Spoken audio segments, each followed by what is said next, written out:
Welcome back, folks. Episode 21, Get a Grip on Lighting. Guess what? We smashed into Frankfurt. What did we do? We went to the Light and Build Germany show, man. And we saw our old friend, Randy Reid. We recorded a podcast. What did we talk about? Well, one of the things we figured out is that Lumens as a service is the wrong name. Huh? What are you talking about, Colligan? Well, you got to listen to the show to find out. This episode of the podcast is brought to you by Kurtzon Lighting. That's KURTZON.com, man, or ZON.com for you Americans out there. Kurtzon.com. Who's Kurtzon? Well, Kurtzon is probably the number one luminaire manufacturer in North America, maybe the world. They have the highest specification grade luminaires in the market. They tackle all the tough environments, pharmaceutical, government, technology, and so on. They're union assembled by IBEW Local 134. And guess what, man? When I heard they were going to sponsor an episode, I went to their website to check them out. Scotty, throw that webpage up on the screen for the YouTube watchers out there. The first thing I noticed as I was kind of scrolling around the screen was the 5/10-year warranty. I loved it right away. You know why? How many times have you been looking at a warranty from a manufacturer and they say 10-year warranty? And then you dig through and you get to the 14th page or the 16th page and they back out the driver and they back out the LEDs and they back out the ballast or whatever. Kurtzon is being upfront right from the beginning. You don't have to go any further than the home page of their website to find out what their warranty covers. I love that, man. You know why they do that? Because they've been in business for so long. For over 1 million hours, brother. Since 1898, they're almost as old as Canada. They're family owned for 4 generations. 4 generations of management. That's unbelievable, man. You got to go to KURTZON.com or KURTZON.com, depending if you're a Canadian or American, and check them out. Always remember that this show is brought to you by the National Association of Innovative Lighting Distributors. That's NAILD.org. That's nail.org. Go there. Join us. Take some educational training, man. Don't be afraid to learn, man. If you want to get into this game, there's nothing better than a good LS1 to start you off. Take LS1, work for a bit, roll into LS2, maybe throw in some LS controls in there, and you'll be balling, man. But for now, listen to this episode. It's number 21. We got Randy Reid, Edison Report editor, live from the trade show floor in Frankfurt, Germany, baby. Welcome back, Randy Reid. Thank you. It's good to be back, and I want to congratulate you guys on your success. Okay? Since we spoke last time, a lot of people are talking about what you're doing.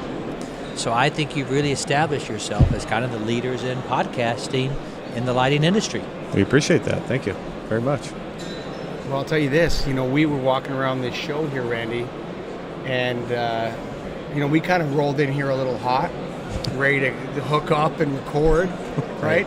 But I look around this show, and I was taking shuttle buses around to different venues.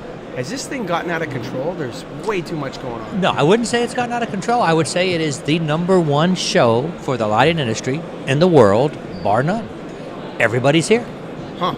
So Germany's the number one show. Germany. This is the number one show in the world. So not Hong Kong, not Light Not Fair. Hong Kong, not Light Fair. Light Fair is great for the U.S., for North America. That's what it's designed for. This is not designed for the German market or even the European market. This is designed for the global market. Wow. And why do you say that? Many companies that don't exhibit here and don't even sell here are here. Yeah. We've probably had 60 different companies just to stop by our booth and say hello. Wow. We're a pretty good location right here. But this is the global show, period. Huh. I wouldn't have known that. Yeah. I mean, think about it. 11 buildings, Yeah. 3 floors, I think 5,000 exhibitors. I don't know the numbers. But it's more than I'll be able to see the whole time I'm here. Yeah, it's crazy. It's hard to keep track of, and that's kind of what Mike and I were talking about when it originally started. Share your light story. Oh, so yeah. So my first Light Fair was 2006 in Vegas. Okay. I stayed at Bally's with my wife. And It was the first time I ever traveled for business. Like the first time where, it's like I'm going to go to Light Fair. And I remember my dad was all proud of me. Yep. He's like, go to that Light Fair. Go check it out. And you could do it was what, half of the Las Vegas Convention Center was Light Fair. Right. And you could do that show in one day. Yes, you could. Yes, you could. And of course, it was 2006. 2006. So it's pre-LED. Pre-LED, yeah. There's no So there wasn't a whole lot of neat stuff at your show that year. It was great. It was one of the best things I ever did was going to that show. But yeah, I mean, there wasn't a lot of. It was mostly traditional technologies, fluorescent, T5 and that. You know? Yeah, and I think kind of back to Mike's original question, taking it another way, has this lighting industry gotten out of control? He doesn't think so. I think it is getting crazy. We're talking show versus lighting. Let's talk about the industry. What do you think about that? I don't think the industry is out of control. No? By any means. I think the industry is in a bit of a tough way right now. Come on. Philips is changing its name to Signify. Yes. Okay. Yes, they are. Sylvania is Leadvance. Yep. GE's basically exit stage right. Come on, man. This is getting crazy. It's crazy, and there's consolidation, and I think there will be a new round of consolidation. I think there has to be. A new round? Yes. So we had consolidation, I don't know, 6 or 7 years ago. Okay. And I think there's going to be quite a bit, and I think the industry needs it. I think there are too many players chasing too few opportunities. Too many players chasing too few opportunities. So what are we going to do about that, or how's that going to? What's the future going to look like? Well, first of all, I do see the economy getting better. Yep. The luminaire manufacturers that I speak with say a switch kind of turned January 1st. Last year was a tough year. Specifically, the second half of last year was very tough on most of the companies. Not many, but on most of the companies. January 1st, orders began to let. Some of the jobs began to open up. We're hearing of some good shipment months, and I do think it is turning. Now, it's probably not turning fast enough. There probably is not enough business given all the fixture companies today. So what are they going to do? They're going to consolidate down I believe they will. and do a few large conglomerates? No, we'll never. I don't think we'll ever consolidate down to a few large conglomerates, but we will follow perhaps the chip industry. Yep. And if you look at the new people that are entering into our industry, many of which are coming from the chip industry. Yeah. They're starting into the lighting business just like that. Right. So the new. You're talking Asian semiconductor manufacturers. No, I'm talking U.S. semiconductor. So the new guy at Philips, their new CEO for lighting, he came from Silicon Valley. Okay. The Cree CEO, he came from Silicon Valley. Leadvance, Silicon Valley. What's the point of that? Because we're moving away from lighting. I don't want to say we're moving away from lighting, but we're going beyond lighting. Okay, we're going beyond lighting. What else can we do with the lights? And so I do think it is smart to bring in these outsiders who don't suffer the same paradigms that I suffer and others suffer, and to get their opinions because they have seen such transformations in their industry. I think they can help us with the transformation. A lot of people think we've already gone through the transformation. We've gone through a transformation from legacy products to LED or to digital, but I do think another transformation is coming. Has that got something to do with that Li-Fi you were telling us about? Well, I think Li-Fi is very exciting. Huge, yes. I love Li-Fi. I believe that Philips has also demonstrated to a few key vendors. There might be one or two others demonstrated, but Li-Fi will help bring profitability back to the fixtures. Can you sum up Li-Fi just for us again? Sure. Li-Fi is communicating with the internet without RF, without radio waves, without Wi-Fi. Li-Fi, light fidelity. So the light actually speaks to a receiver that is attached to your laptop, and that is how you are getting the internet. It's way more secure. What I've read about it is that the Li-Fi light won't go through walls. Correct. Right? And also, you were saying that it's faster because it's the speed of light? Right. It can be exponentially faster. It's not today, but it can be exponentially faster. I've heard of speeds up to 1 gigabyte, perhaps by the end of this year. I think right now we hear about 24, maybe and 48 megabytes per second, but we can be up to 1 gigabyte by the end of the year. So it is faster. And let's speak about the security. I could pull up to your office, perhaps on a Sunday evening when no one is there, I might be able to hack into your Wi-Fi system. I might be able to. Right. With Li-Fi, I have to break into your building and sit underneath your light. Well, not only that, though, but you're Randy Reid. There's people that you don't know that much about hacking into people's systems. That's true. Right? That's true. We don't. So there's people that do, though. Yes, there are. So there's speed and there's security. The trick, gentlemen, is going to be if we can get the receivers built into the devices. And now that Philips Lighting has entered, I think that's huge. And that will make the adoption go significantly faster. Because think about it, Philips already has relationships with these device manufacturers, right? So if anybody can get the Li-Fi chips or receivers installed in our phones, tablets, and laptops, it'll be Philips. But it will have to come from the light fixture itself, too. There'll have to be something built into it to make it Li-Fi enabled. So in essence, you just take a Cat5 cable, plug it into your fixture, and that's it. You don't need electricity. Power over Ethernet. You plug the Cat5 in, and now you can actually get Li-Fi, communicate with the internet. You can get light. You can do cameras. You can do motion. You can do dimming. You can do sound, acoustics. You can hear shotguns. Well, let me ask you this. If you dim a Li-Fi lighting system, if you dim it, does it reduce the strength of the internet signal? Typically not, but if you reduce it enough, you will eliminate the signal. Okay. You do have to have light. That's Right. it. But I've seen experiments where it's gone from 100% to 80% and it doesn't affect the speed. Okay. So you can have, or you could even have a spotlight shining on an internet signal somewhere in the corner, and that would be enough. Yes, you could. You wouldn't need your general lighting system doing it. You would not need a general lighting. Correct? So think about a desk lamp. This could be the most revolutionary technology in So 100 years. today, a very nice desk lamp for architectural grade might sell for $200 or $300. Sure. With Li-Fi, it's going to sell for $800 or $900. Okay? Because they're going to get that benefit and they'll be willing to pay it. So you don't have to do the whole office. You just do a light at key workstations. Wow. Now think about this. In the old days, when I would travel 20 years ago, I would, before the internet, or as the internet was evolving, I would call a hotel to see if they had Wi-Fi. And if they had Wi-Fi, I'm going to try to stay there because I didn't want to do the dial-up on AOL. Yeah, sure. Now I can see certain hotels offering Li-Fi as a benefit. And yes, the affluent traveler, the business traveler, that person may be willing to pay a little bit more for that room to have Li-Fi. Yeah. To be able to go that much faster. Do you think it's something that will drastically change the industry? Do you see an average office building saying, I'm going to change my fixtures now so they're Li-Fi enabled? I do.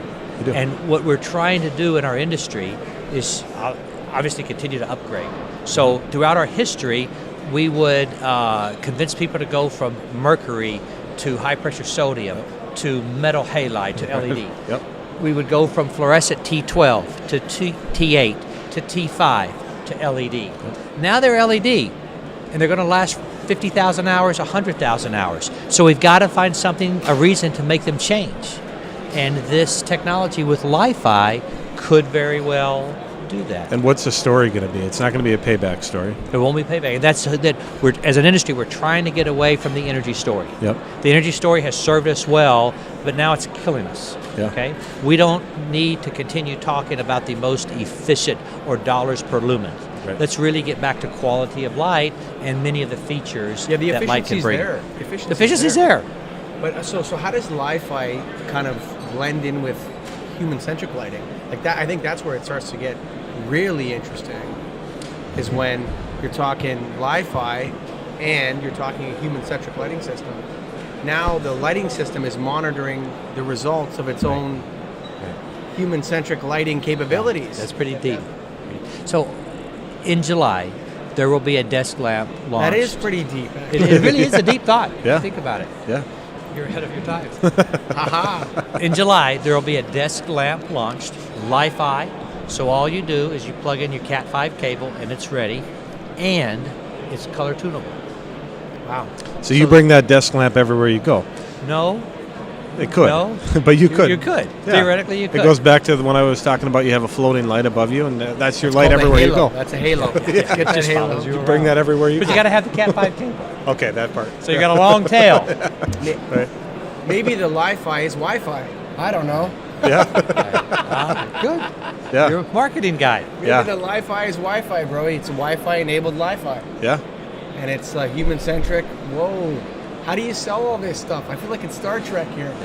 It is. These are exciting times. really These are is. very exciting times in our industry. Yeah. But we have to move very fast because with Big China LED and what is happening to the hardware costs, right? They continue to drop. Yep. Let's face it, they continue to drop, and the margins that the industry earns are continuing to drop on commodity-based product. Yeah. So we have got to get into the software business, and I think we can make even higher margins. Do you think it's important to have a lighting background to be successful in the future of lighting? Well, it depends on what your role is, but I would say it's less important than it used to be. Yeah. What's important is relationships. It's still a people business. So if you have that lighting background, you at least will have the friendships and the relationships to help go forward. Mm-hmm. Having different backgrounds is always good, but it's a little bit hard to break in because you don't know the people. Yeah. For example, because I've been in this for too many years, when people walk by, I know them, quickly say hello, stop and visit. I could have a very important target customer to walk by if I'm new in the industry, not even know who they are. And there they walk by. So that's why I think it's the relationships are really more important than the industry experience. You can learn the features and benefits relatively easy. What you can't quickly learn are the people. Yeah. Now, do you see this Lumens as a service model taking off at all? I think they named it wrong. Okay. Start there. What should it be? It's Lux as a service. Why? Because Lux is the usable light. Okay. It's not Lumens. Lumens is anachronistic, going back to metal halide and all this kind of stuff. How much light's actually coming out. It's Lux as a service. People are gonna. That's why that accounting guy at the nail convention couldn't get it right, because Lumens is the amount of light a lamp emits. Yeah. Lux is what you get. The deliverable light. How much Delivered light? light, delivered lumens. So it's Lux as a service. What That's do you think? what we think. Change it? Come So- on, man. First of all, you're right on. Boom. You're right on. Boom. And let's speak about that. In the U.S., we talk about foot candles. Okay. Okay, Okay. we're the Fine. only- Foot candles as a service. Fine. We're no, It's like feeder meters. Feeder foot candles is ancient, right? Okay. Foot candles, my God, that's from the amount of light you get from a candle. Yeah. We've evolved beyond candles. Yes. So why do we talk about foot candles? The rest of the world talks about Lux. Okay. So we need to have a worldwide metric. It's kind of a snobby move no, for a U.S. Yes. institution to go metric. Is a little bit snobby. I disagree. It's kind of snobby not to. Oh. Okay. It's kind of snobby not to. Yeah. It's like we're the U.S., so we have our own foot candles, for God's sakes. And miles and inches. Like, come on. There's 100 centimeters Right. in a meter. There's So- 1,000 meters yeah, in a you're kilometer. blowing me it's away. pretty easy here, Okay. Randy. So now we're selling Lux as a service. Yes, Lux as a service. It never has taken off yet. You know why? Because it shouldn't. Why? Because it's an accounting scam. It's not a scam. It's an accounting scheme. You affix that light fixture to real property. It is an asset. Scheme or scam? You cannot claim that the light, it's difficult from an accounting perspective to claim that the light output is what you're paying for and not the presence of the fixture attached to real property. That's the problem. It's an accounting issue. You can't do it. The IRS doesn't want you to do it. The Canada Revenue Agency doesn't want you to do it. That's what the Rocky Mountain Institute's report was about. Yeah. Was like coaching at the nail convention. They came and they were coaching us on how to do the accounting of Lux as a service. Okay? So if you've affixed an asset to real property, Right. your invoice has to state that this is why Lumens doesn't work. Lumens indicates that the thing is affixed to real property and you're paying for it because it produces light. Okay. Whereas Lux, the amount of light you need is actually possible. You could actually have a legal case where you could say, okay, I guarantee you this much Lux in your parking lot, Randy Reid. Then we could do it. Yes. Is that your point? No, Lumens can't. You can't do it with Lumens. All we have to do is change one word, and it begins with the same letter L, so it's No, fairly it easy to begins do. with the Get a Grip if on we Lighting do, podcast, if we Randy. do Lux, you're saying the accounting issues go away. Go away. In spite of that, there are still issues. What are the other issues? The other issues is getting people to pay for a service when they're used to paying for a product. Right. Lease a car instead of buy a car. Right. And personally, I don't believe in leasing cars. I buy cars. I buy them too. I think it's a much better model. But in lighting, there can be. But we as an industry, we need that. Why? Well, because we need the recurring revenue. Randy, you know what else you I'm believe making in? a huge point. Recurring revenue. Yeah. Right. It's so important to our subscription industry. base, yes. Okay. You got a subscription base is the most valuable business. Yes. The problem is you don't believe in it either. You know why, Randy? Because by definition, you've never sold this. You've always sold a light fixture as an asset. Correct. So you also believe in the old model 100%. Right. And personally, I don't lease anything that I can buy. Right. Because I just don't believe in it personally. Right. So why don't but you I want stop my customers, selling light fixtures and start only leasing? I think I'd go broke. Exactly. I think I would go broke. But I want to find, there are many people that lease cars, right? There are many people. I want to find those people who believe in leasing. I personally do not think it's a good model for my financial standing, but there are people who do. So let's find those people. Because the industry used to get recurring revenue when the light bulbs and the ballasts failed. It was the lighting. They don't do that anymore. Lighting was a pseudo subscription industry. Yes, it was a pseudo subscription industry. Mark, exactly right. That's I told you, man. No, you're right. Randy would agree with me. I told you. Randy would agree with me on that. I do agree. We got to find a way to get there. How do we do it, man? I want to get there right now. You know, Philips tried a few years ago in a big way. I don't know that it was successful. I believe they still will offer that, but I don't know of anyone who has been successful. I do think that IES published a video the other day, Lighting as a Service, and I haven't seen it yet. I want to see it. But we've got to find new ways to get revenue. So software is one, Li-Fi is one, indoor global positioning is another. We can touch on that in just a second. Indoor global positioning by Li-Fi? No, not by Li-Fi. Separate. Because Li-Fi is two-way communication. Okay. Indoor global positioning is one way. Okay? It's just the lights kind of tracking you throughout the store or throughout wherever you're going. So imagine a young person goes to college. The first day of school, they walk in the door, their phone knows their schedule, so their phone can actually send them to the classroom. Yeah. Right? Now they're not going to get lost. Now once they arrive in the classroom, the lights can detect how many people are actually in the classroom. Okay, you've got X percentage. Let's go ahead now and turn on the HVAC. Now in the U.S., we expect the room to be comfortable before we walk in. Right. But the rest of the world, when I travel, you go to meetings, people enter the room, the first thing they do is they turn on the HVAC for that particular room. They don't typically condition empty rooms and empty buildings along the rest of the world. Why are Americans so self-deprecating? Why is that? I mean, I'm a Canadian, and I look at Americans. I know. And Americans are constantly apologizing for being American. I'm not apologizing. It's just that, if you think about, this is why I love to travel worldwide, because you do see different things. But America is the greatest force for good in the history of humankind. Period. End of the story. You cannot historically say otherwise. Done. Agreed. 100%. So why don't Americans know that? We do know it, but there are ways we can improve. We can always do better. Right, yes. We can always do better. Yes, but why are Americans... So why do we air condition vacant rooms all over our country? Because you're rich as hell, dude. That's why. That's why. You can afford to do it. That's the first step. Stop affording to do it. Raise the price of energy. That would be the first thing. Put a carbon tax on it. Do something like, But let's not get into socialism right now. We'll keep that out. Indoor global positioning. Yeah. Same deal, Randy. Same deal. We can cut out whatever you want, by the way. Yeah. Same deal. Okay? All right. I'm enjoying the conversation. I really am. Yeah. But you never know. People are going to listen to this thing. You're the number one listened to podcast we have. Ahead of Mariana? Well, Mariana's not anymore. Not anymore. Okay. Not anymore. But of all podcasts. But she's brilliant. She's brilliant. So I'm honored to be, if I could be in the same category with her. Tina was, at the time, Tina Halfpenny was downloaded like crazy as well. But she's very smart. So are you. Tina Halfpenny is very smart. We are not the She's best. She's a business executive. We are not the best friend of Design Lights Consortium. Sure, we know that. But I do think that she is smart and she's fair, and I think she does a good job with them. I would agree 100%. I think she's a good business manager.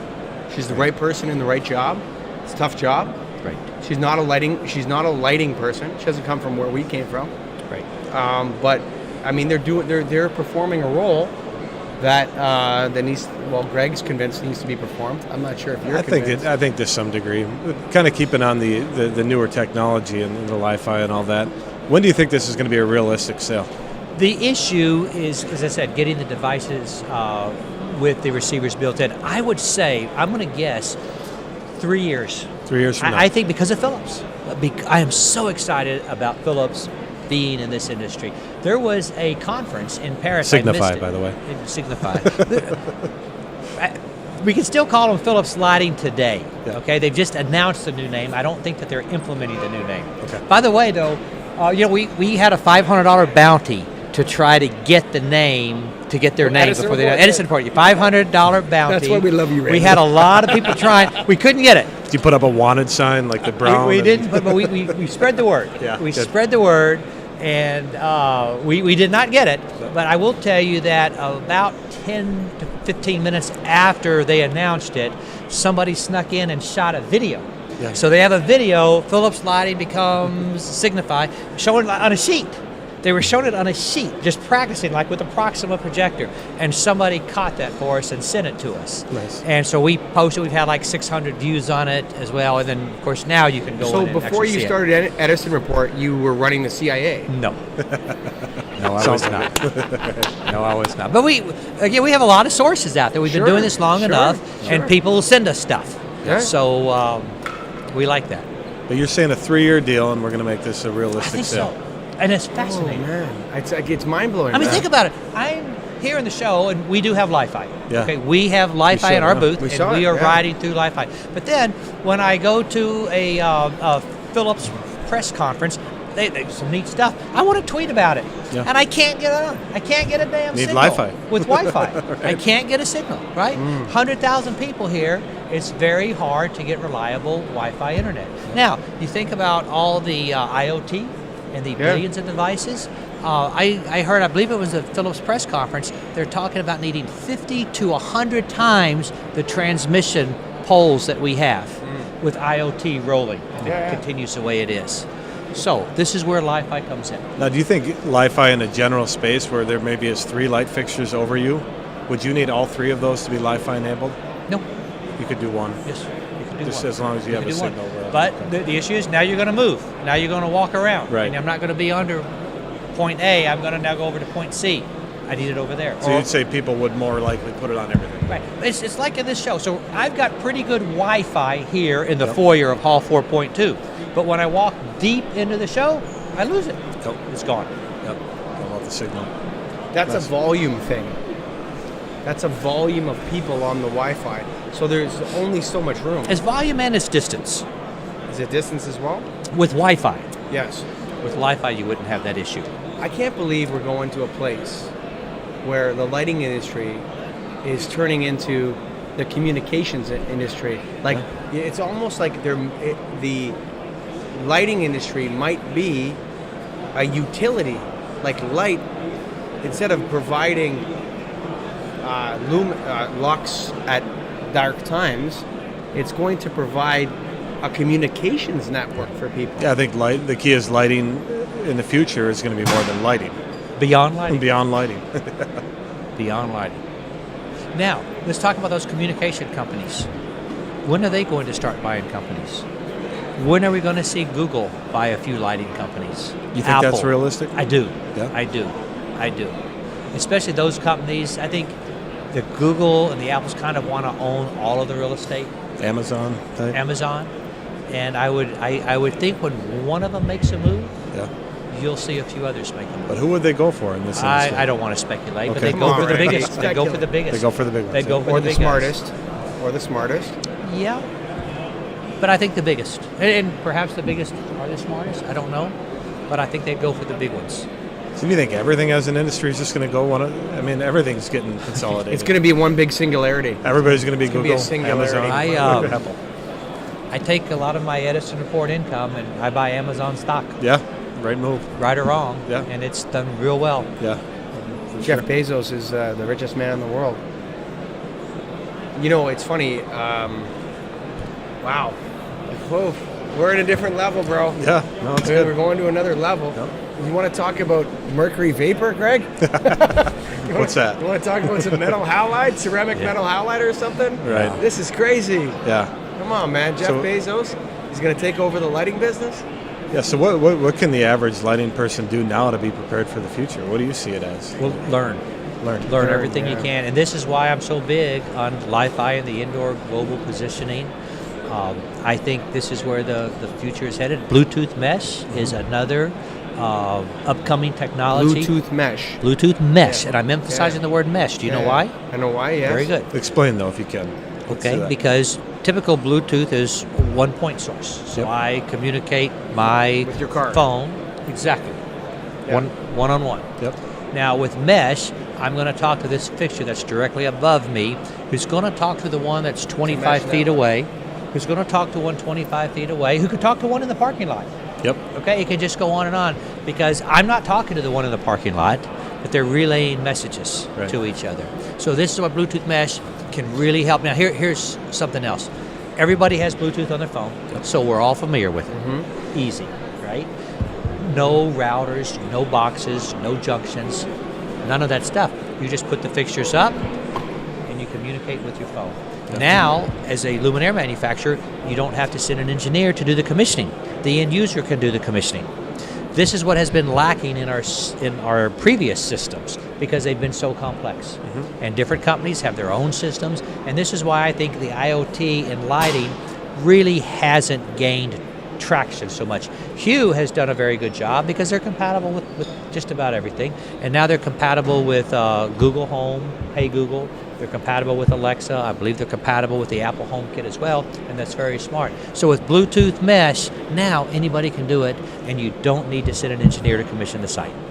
The product itself has to have the Bluetooth mesh device built into it? Correct. Is that what it is? Correct. Okay. Now think about this. Think about the billions of sockets out there right now Absolutely. that can easily be retrofitted. Yep. Okay? We don't need a complete new fixture. We can just put a small sensor in each fixture, and now they're Bluetooth compatible. So again, it builds a whole new revenue stream, new opportunities for our industry. Yep. And so you can retrofit those right on the Right existing now, fixtures. right now, I believe July of 2017 is when the Bluetooth SIG came out with their standard and published it. We're actually doing one of the jobs right now with the mesh network, Bluetooth mesh network, where each fixture speaks to the next fixture and it creates a mesh. But you bought the fixtures Bluetooth mesh No, there's enabled. the fixture manufacturer. We're bringing the company that Yep. makes the Bluetooth mesh and the Okay. fixture manufacturer together for the client. And we're like, put those in that, Yeah. and this guy gets what he wants. So let us know when you do that. We'd like to cover that. Edison Okay, Report. yeah, we'd love to cover that. We want to get as much news as we can on Bluetooth mesh because it's going to dramatically, I think, help our industry. What specific device is it that makes it Bluetooth mesh enabled? Do you know? It's like So there's a- Bluetooth 6.1 or some I mean, version it's a of it, chip yeah. that It's you a chip. insert into the fixture. Well, It's or a into the radio product. antenna, dude. Yep. It's a radio antenna that communicates with multiple antennas around it, and as long as it's connected with two or more antennas, Yep. it's connected to the entire mesh, the network. Sure. Very good. Picture like a hockey net Yep. with points, right? So as long as you're tied into that hockey net, you're into the hockey net, Yeah. right? So It's whether stored. the fixture is in looking down on Edison Report in building 4.2 or over there in the hotel, and their mesh goes in between the two, Yep. they're communicating and they know where you are. Yeah. Hockey your net. phone. Hockey. Canadians, you must got to be have Canadian. another sport other than hockey to talk about. I Come mean, on, Randy. That's about it. Randy, we don't got much. But you know what? There's no small country in the world that owns a sport like Canada owns hockey. We own it, bro. Paris, Australia owns rugby. France, and cycling. I thought that American guy was running. Well, you just for got a to while. drug it up. And Oh, is that right? Just, maybe. I mean, no. I think Canada owns hockey like nobody Okay. owns any other sport. Okay, I would give you that. I would give you that. Well, thank you. Thank you. We own it. So what's the most interesting thing you've seen at the show, Randy? I've talked about Li-Fi, but I would say some of the Bluetooth mesh demos and the indoor global positioning. So all controls. Yeah, I mean, it is. It's all about software and IoT. Do you think there's ever another technology that will take over LED? Great question. You know, we always thought OLED would until a few years ago. And So OLED's out. I don't know that OLED is out. OLED, like many technologies, has its place. You know, I'm a plasma guy. Yeah. Plasma still has a place, Emitting plasma. a small Yeah, sure. place. What about Plant laser growth, and all plant that? growth. I've heard. But I would say that OLED will continue to be a small player. So laser, maybe so. But yeah, I mean, right? There will always be new inventions. There will always be new inventions. Yeah, but there are also times when an industry goes through a complete transformation. So you Hello. could say there'll always be there'll always be inventions. So yeah, we invented metal halide in the 60s or whatever, right? There's always inventions, but then industries get transformed, right? And that's what's happening to lighting right now. It's going from accountants are trying to figure out a way. They're trying to figure out a way to get it to not be a capital cost. Right. Like they're trying to make it something you expense on a monthly basis. That's crazy, Randy. That's totally turning the thing upside down. But the industry needs to continue to look at new technology. I'll give you one example. I visited a company the other day in Kenosha, Wisconsin, Kenall Lighting. Yep. They have a division called Indigo Clean. Okay. And they are cleaning hospital rooms while the patients are in there with light.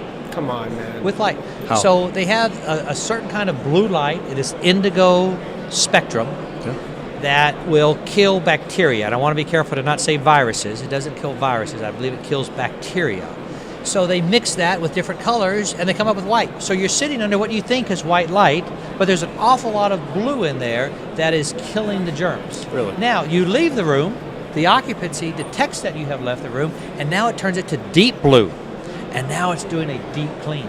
Really? So operating rooms. It's getting nasty. Operating it's just rooms. wrecking everything. Operating Yeah, rooms. dude. This is where these deep infections. So if you get a knee replacement or a hip replacement and you leave the hospital with a knee infection, Staph it's infection pretty or well something. caused by your surgery, and that's going to cost the hospital maybe $100,000 to fix that. So there are great opportunities in that area. And Kenall, through Indigo Clean, is really carving out that niche. Now, let's go the opposites. A lot of people don't want blue. We don't want the blue because of melatonin and circadian rhythms. So you have Seoul Semiconductor, and they have a new chip called Sunlight, and they have cut out the blue. See, we're always putting phosphor to try to hide the blue. Well, they have cut out the blue. So if you look at their spectral distribution curve, their blue is the same peak as every other color. So there are ways that the industry, through new technology, can continue to evolve and continue to be profitable. Would you rather be in lighting in 1992 right now or in this age?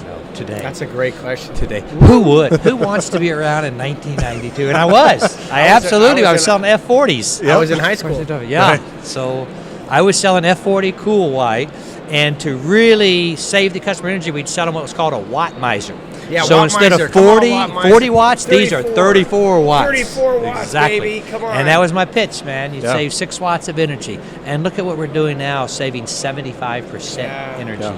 Crazy. But again, we don't want to focus on energy savings. Yes, we do. Come Let's on, save Randy. 75% energy. Let's clean the room. Let's give them Li-Fi, and let's make it color tunable. We're talking a whole transformation of everything we've learned. Well, you over think the about years. it this way. So you energy think about efficiency. think about this, okay? So if you go what light is, right? So all the energy in the world right now is from the sun. Comes from the light from the sun. Fossil fuels. Right. Right? Yep. So all the gas we burn and everything we call, all the coal we burn actually came originally from light. Okay. Yep. Right? And so now we're realizing, hey, we're shining light on people all the time, and we can transmit information over that perfect beam of light. We can count how many people are in the space. We can turn off the HVAC. We can disinfect the room. We can clean it. We can do all sorts of things with that. Like it's almost like even the point we're at now with LEDs is still the candle. We haven't even figured out what light can do yet, man. The hard part is we're never going to be able to do measurable, definable benefits. No, it's going to be anymore. Dude, If it's not energy we're efficiency, we're how are not you going to smart prove it? enough yet. Is that Okay, it? so how much bacteria do we kill per minute? I don't know. Okay, so so that's a metric. Yes. That is True. a metric. True. How fast can we communicate with the internet? That is a metric. How do you put value to that? It's easy. Those two things are easy to put value to. I mean, Those two things are easy. I do think you could. I mean, productivity. Yeah, for sure. But everybody's you could. different. Dude, So I do think you can measure benefits of light other than energy. Okay. I think we're at the candle. I think we're still, like, where light's going. If you're right with this Li-Fi thing, if it's true, and it can kill bacteria, it can replicate the circadian Now, again, rhythm. it's not Li-Fi killing bacteria. No, I wanna get be it. Careful. No, but Just a whole- but everything in Right. there. Right. Like, you think about, we're shining lights on ourselves all the time. Yeah. If you can actually access that and do something with that, like communicate, shine certain types of light on people at certain times, and you can clean a room, dude. There's the applications are absolutely endless for that. Dr. Mariana Figueria from the Lighting Research Center, who we mentioned earlier, she showed me a video of a tractor in Florida at night driving over a strawberry field using, I believe it was UVC. Okay. And the strawberries had to be exposed to UVC for just a few seconds, and it kills the bugs, kills the fungus growing on them. Okay? So now, chemicals, no, we don't need chemicals. We just need light. Well, Okay, so that's an experiment, another thing that they are working on that I find Well, fascinating. you can bathe things in light, Randy. Yes, you can. You can bathe things in light. Yes, you can. Yeah. different deal now. You got to be ready for it. Learn everything you can now. Learn everything Apply you it when can. you can. And, I saw a guy from a major conglomerate, and he's here at the show, and he says, Randy, you didn't see me here. What do you mean? You didn't see me here. Okay? I don't want my company to know that I came here. Well, And he took vacation time. front page of the Edison Report. No, we respect people's privacy. Very good. He a major conglomerate, he took vacation time to come here because on his own, he is going to be a more valuable employee by learning. Doesn't want his company to know that he did that. Yeah. But he's doing it, and he's here to learn. And I really admire that. Yeah, for sure. Absolutely. Very impressive. Wow, light is becoming definitely a crazy new business, man. It is. I don't know where to go from here, man. I think that might be a Trade podcast. shows. Come on, Yeah. man. Okay, I'm gonna change gears completely. Change That's gears. Okay, because I just had like one of those. You know what I'm talking about, Gregor? Okay, where are we at? 3:45, 50 minutes. 10. Okay, so can you tell me about the promises for a second? Manufacturers' warranties. I've been telling Greg we need to do a show called Manufacturers' Warranties, Promises. Don't know why you seeing? want to lift up that dark curtain. Oh man, Randy. Because it's a dark curtain, and we need to Exactly. know. That's where So- Get a Grip on Letting Goes, man. 10-year warranties. Come on, man. But you got to read the fine print. Yeah, man. And they're prorated. Yeah. And they don't pay labor. And I agree with the not paying labor, but they're prorated. And you've got to really, then there are some people you have to register. You didn't register your warranty. Then there are some people that say you have to present us a letter. If the thing fails in 5 years from now, you have to present this letter to us in order to get your warranty. And I hate it. I wish we were not at a 10-year warranty. Do you think it's going to go back? Do you think it I don't- was 5, now it's it went to hard. 10? It's Is it going to hard go back It's down? hard to go back. That's just it. And I talked But to it some should. people that really promote that 10-year warranty, and they say it helps them close orders. Gross. And the bigger companies can do this because they'll say, well, the Chinese, the smaller companies you've never heard of, they're not going to be here in 10 years. Right. So I do understand they use it as a marketing tool. They Yeah. should be able to use it as a marketing tool. But to warrant your product for 10 years with lightning strikes, with abuse, with the fact that people move the fixtures and abuse the fixtures. Especially in a tough environment where you're dealing, where Resilient's dealing. Yeah, That's tough. we do a 7-year warranty. 7. We do a 7-year warranty. Did it originally start as 5? We start at 7. Started right off. We start at 7. Okay. I'm not going to do the 10 because I just don't want the exposure for 10 years. Yeah. But we do 7. But would you agree that the lighting industry has not communicated all of this to the end user customer very well? Because the lighting industry has experience with the electrical contractors dramatically abusing such policies. So there's a site and somebody has a bit of infant mortality and maybe 10% of the fixtures will fail. Then the contractor will say, yeah, I can only get on the air on nights and weekends. Yeah, it's got to be union. Oh, by the way, I'm the only authorized contractor allowed to work on site, so you have to go through me. And usually all three of those are not true. And it's just a way that they are gouging the luminaire manufacturer. You know what, though? So we're in the middle. We're in between the luminaire manufacturer and the contractor. It's the worst spot to be. Yeah, it's kind of. Because they count on us, and we count on them. And so we'll get fed a line of So Canada has 347 volt. Right. We know. Oh, baby, that's lots of fun. Every time there's you overvolted that, son. You put that light on 600 volt, didn't you? No, I didn't. There was a metal halide there for 25 years running on 347 volt. Then there was a T5 on that running on 347 volt. Then I put your LED luminaire on that thing in 2015, and now it's out. Yeah. It ain't 600 volt, son. Okay. I didn't overvolt it. But maybe your HID did get a few voltage spikes. It could handle and it. the HID could handle it. Right. And the LED cannot. So now most people put voltage, not suppressors, but put voltage regulators in their fixtures. Sure. And that does help with the situation. That big core and coil ballast could handle. It really could. Could handle. And so a blast LED every now isn't and then. suitable for all applications. What would you say it's not suitable for? If you could. Where the heat, where you have too much heat, that's the other issue. And so now many of them will have a little thermal strip inside, so we can, as a manufacturer, we can go back and say, we're rated at 60 degrees C. We saw above 60 degrees C. Yeah, this thing wouldn't have turned purple if it didn't go above. So I don't know what happened, but I can just tell you that this fixture got above 60 degrees C and therefore awarded our warranty. So here's the other thing too that's in it. So the actual luminaire manufacturers, okay, these guys are also having trouble with the driver manufacturers. Okay.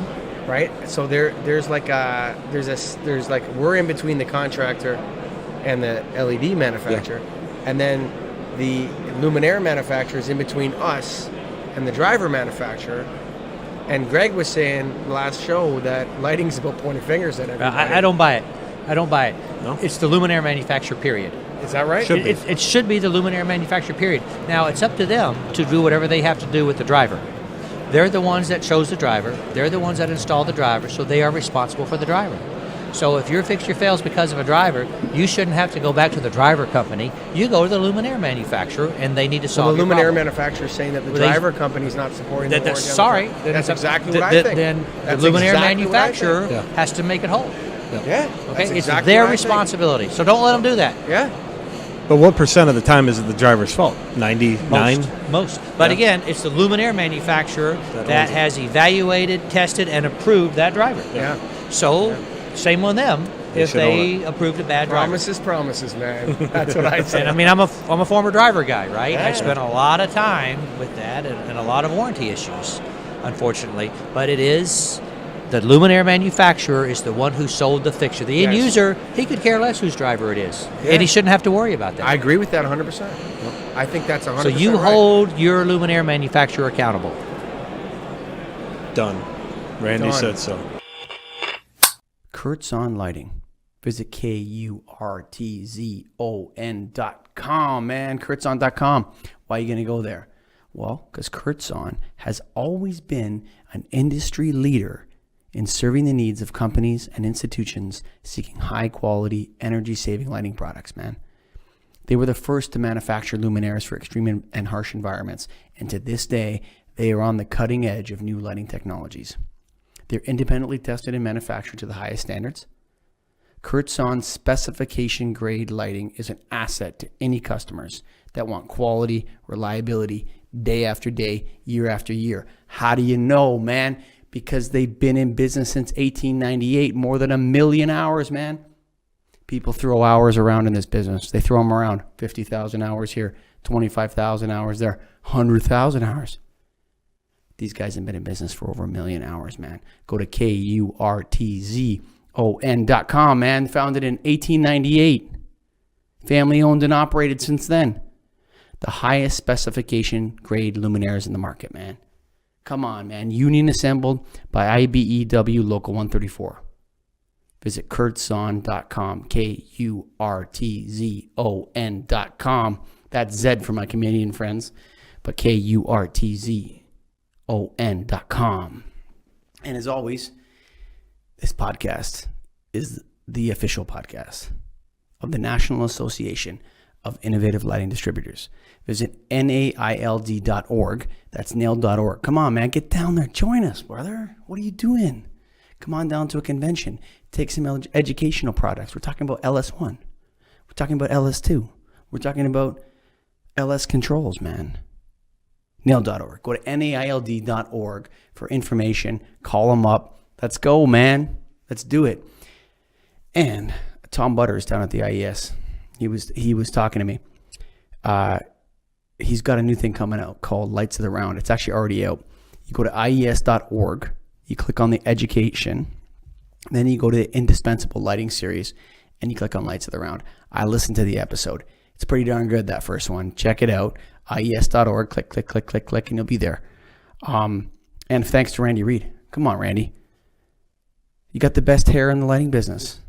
You also have the best news site in the lighting business. Edison Report. Go to edisonreport.net to check out all the latest news on lighting news, who's hiring who, who's firing who, who's acquiring who. It's Edison Report, the original and best. Sayonara for now.